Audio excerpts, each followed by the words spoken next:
What? So, I got two puppies. What are they doing? You guys aren't gonna let me make this video, are you?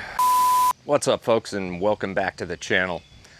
Today is gonna be a little bit different. I've had several requests recently to go over my camera system in my Kayak, so we're gonna tackle that today.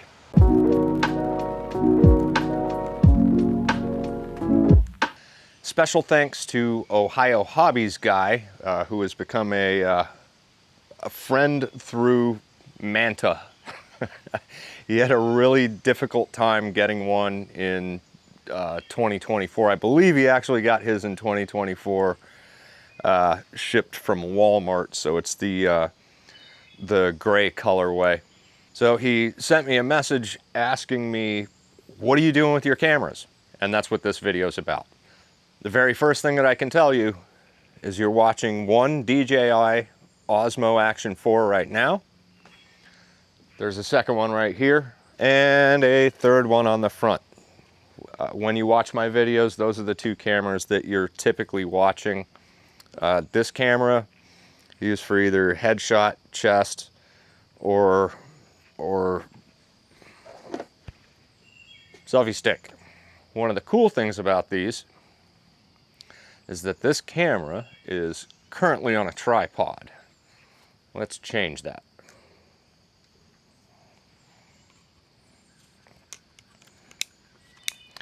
And boom, we are now mounted to a selfie stick. I am, by the way, intentionally doing this with backlight to show how good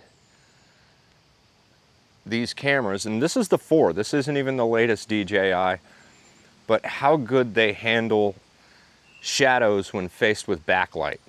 It's pretty phenomenal. Like, if you look at that tree, or you look at the lawn there, and the shadows into the trees there, they just penetrate a heck of a lot better than anything I ever had GoPro. Their HDR is just a lot better. So that's the primary reason that I switched to DJI. The secondary reason is that their whole ecosystem just works better for the type of stuff that we do. All right, so I've got the Kayak stripped down to pretty much nothing, well, except for the trolling motor hanging out back there, but the camera system. I wanted to leave the seat out of place and everything so you can see exactly how everything goes together. First off, this is my power plant for the camera system and the lighting on the Kayak. That's my, those are my switches for those. These control the power ports for the front camera and monitor. And on the rear, we've got another power port here that just, the cable just snakes up there to the rear camera. So the reason that I went with the 4s instead of the 5 Pro is that with the 5 Pro, at the time there were some little bit of buggy issues. The other aspect is that when it came time for me to switch over, the 5 Pro, they were running about, it was either 350 or 380, I'm not sure. But at the time you could get these cameras for 210 bucks a piece. So 3 cameras, 600 bucks. And I funded that by selling my GoPros, which are much more expensive and for some reason more valuable, even though I am in the true belief that they are not as good of a camera. So let's have a look at the front, and we'll get into this in a minute. So this is a Insta360, this is what they call their invisible stick. So if you're using an Insta360 camera, it completely disappears from the shot. It's will collapse down to here. I've got it wired up, so I don't want to do that right now. It will collapse down to this point, so it's really, really short when it's packed up, and will go up to about 48 inches. That is mounted to this piece of T-track that is mounted to those cross pieces of T-track, T-track bolts, T-track star nuts, and again, the power port is right there. I have yet to run out of power. I don't think I really can, because this battery box that I built, the link will be in the description of the build and the parts for this box. It's 20 amp hour at 12 volts. So that's probably, I mean, if I stretched it out, I could probably get 3 full days out of that box. The 12 volt power that comes out of that snakes back here and into an SAE plug, which goes out to the switches and then out to the power ports. I have another power port right here that's got standard USB and USB-C with power delivery. That I keep on the remote control, because the remote control, as much as I love it, doesn't have the greatest battery life. I don't think I can get through a whole day without power plugged into it. So this will typically just attach to my seat right here. And that's what you'll see when I'm catching fish. You'll see me look down just a little bit, and that's just for me to get to that button. Rear camera is on a completely different pole that will be linked in the description. The reason I go with this one is it's a little bit more rigid than the Insta360 invisible pole. This one actually will extend out to 60 inches, which would be, I don't know, there or so. But I'm only using, what, 1, 2, 3, 3.5 of the segments. Trying to find some sun here. The last aspect of the system is the microphones themselves. This here is a DJI Mic Mini. I've also got the full DJI Mic Mini system that includes 2 microphones and 1 receiver, USB based, so you could plug that into a Action 4. I don't need that when I'm using a single one. When I'm using a single microphone, it connects directly to the Action 4 and sounds absolutely fabulous. But let's take a closer look at this real quick. So this is the full system here that has, again, 2 microphone transmitters and a receiver that could theoretically plug into the side of one of the cameras, and you'd have 2 transmitters actually going into that receiver, so you got dual channel audio. Now, with the Action 5 Pro, and they have since done a lot of firmware changes to soften up the video a little bit. It was way too sharp. Where the 4s, they just look natural, or a lot more natural. But at any rate, you can connect 2 of the microphone transmitters to a single 5. You can only do 1 to the 4. That's part of why I bought the system. If I'm doing any interview type stuff, all the audio comes off of 1 camera. But also, it was cheap. It was, I think, about $150 for the entire system. And the individual, like for instance, if you get a 4 and you don't have a need for all this stuff, one of these transmitters, microphone transmitters, they only cost $50 or $60, which is awesome. And one of the great things that I accidentally discovered, as you can see, this is the way that this is connected is with a magnet on the inside of the shirt. It's not really going anywhere, but I had it done with the magnet kind of actually, I had it on me one day, clipped, I believe it was to my life vest, and I got out of the kayak to mess around with the motor, and the thing fell off, went in the drink. Was sitting in about 3 feet of water. I had already muddied up the water with my feet, and so it took me quite a while to find it, probably about a minute.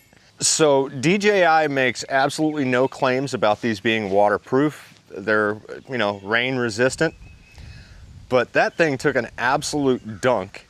You could still hear the audio, albeit muffled in 3 feet of water, and it came out and worked fine.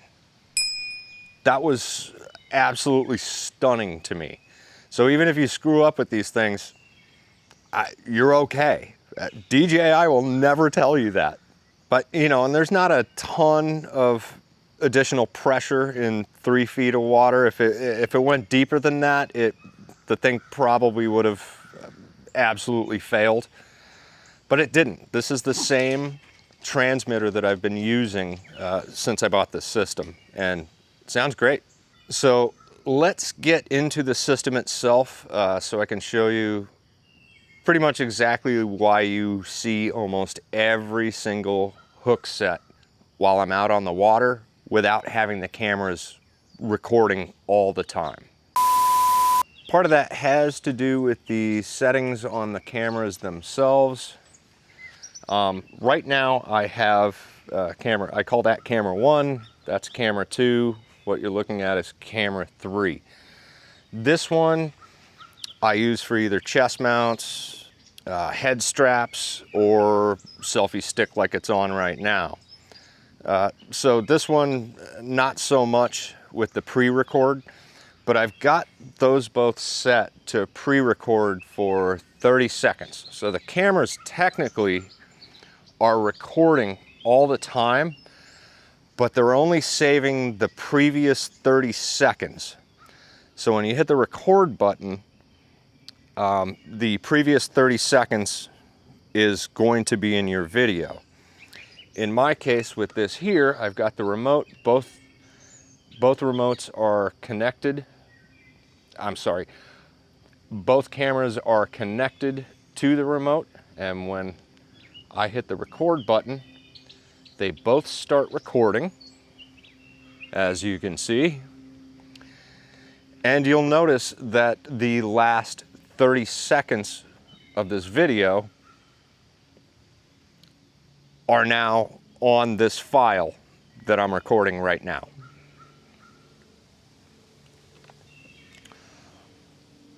When I'm done dealing with a fish, double tap the remote, camera shut down, and they go right back into pre-record. So they are, again, recording without actually appending anything to the SD card until I hit the record button again, and then the last 30 seconds will be on there. That's why you always see my hook sets. And the final aspect is this TCL tablet here. This is both good for entertainment. It does have its own internet connection, so I can watch YouTube while I'm fishing if I want. I probably don't want to do that because then the audio of that video would end up in my video. The main purpose of the tablet is I'm gonna start to do live streams pretty soon from the rivers and lakes that I frequent. Now, with the DJI Action 4s, through an app on your phone, you can live stream. It's not as easy as DJI makes it out to be. Like for instance, if it'll say if you wanna stream to YouTube, you put in your YouTube credentials and everything like that, and then the system will actually tell you that you're live on YouTube, but you're not. And so the reason that this has an internet connection is to A, verify that I'm live, and B, I can monitor the live stream, and I'd probably do live streams with a headshot type thing, you know, so you can see what I'm seeing. But this has a separate internet connection, so I can A, monitor that, and B, monitor the chat. So if, you know, people watching, they're commenting, I can comment right back to them, because you can't really do that on your phone while the phone is running the live stream. You could technically back out of the DJI app, go to the YouTube app and monitor it from your phone, but you're taking away from your internet connection from your phone if you're doing that. I tend to fish in sketchy areas, so the strongest internet connection possible is necessary. So that's why that tablet has a separate internet connection. And that's more or less it.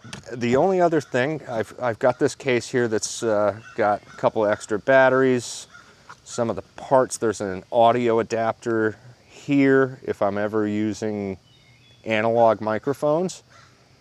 It allows you to plug in a analog 3.5 mil like lavalier mic or whatever, and you can still power the camera through the USB. So that's a pretty good setup. The other is these little guys right here.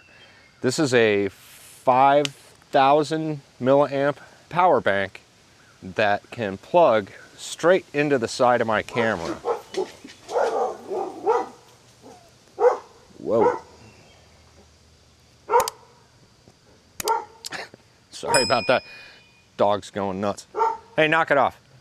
So I can plug that straight into the USB there with that cable. You can plug this straight into the side of the camera.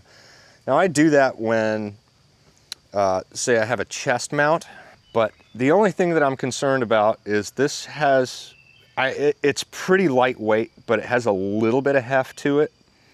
And I'm concerned that with that weighted on the side of the camera through the USB port being the only thing holding it in there, that it's going to wear out the actual connections either on the bank itself or worse, the camera. So this also has a USB-C on the side, so if you just use a 3-foot cable, snake it down the inside of your shirt, you can put this in your pocket, and you've got about 3 batteries worth of power just built into this that should get you through most of the day if you're going that way. I've got a second one. These are only about like 15 or 20 bucks a piece. Part of what Ohio Hobbies guy wanted to see was exactly how I mount these things. So I'm gonna go ahead and undo the power on this guy. And there we go. Again, I'm only out one segment. All right, that's a 1/4 20 mount on the bottom of the fully collapsed Insta360 invisible stick. And down here, all we have, this is super simple, is a T-track bolt in the track, a washer to stand against the track, and this guy right here, this little rubber washer there, serves this purpose. Let me, by the way, that's how far this stick extends. So this isn't where I would normally go. It would normally be over here, but I want you guys to see this.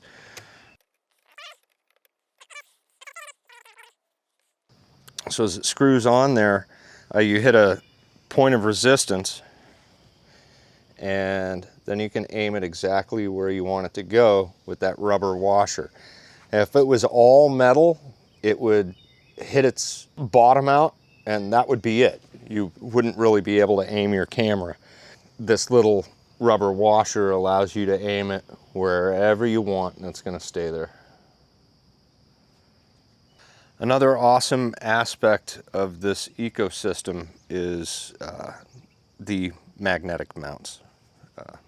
That's freaking sweet. I can go throw that on a selfie stick super easily.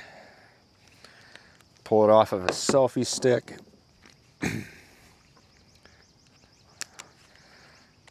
Put it on, say, a head strap or a chest mount. And then just pull it right off of that. Right back onto its, right back on to the kayak mount.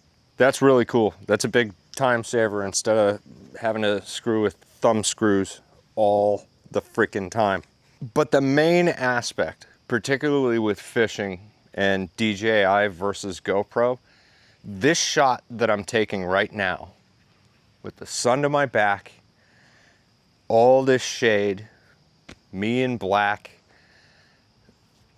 Look, you can see my face. With GoPro, I and all this stuff in the shadows would just be blobs right now, even with the HDR running.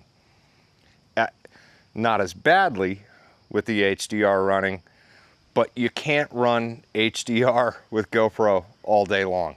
You just can't. The cameras will overheat within an hour or so. These things tend to hang in there a long time.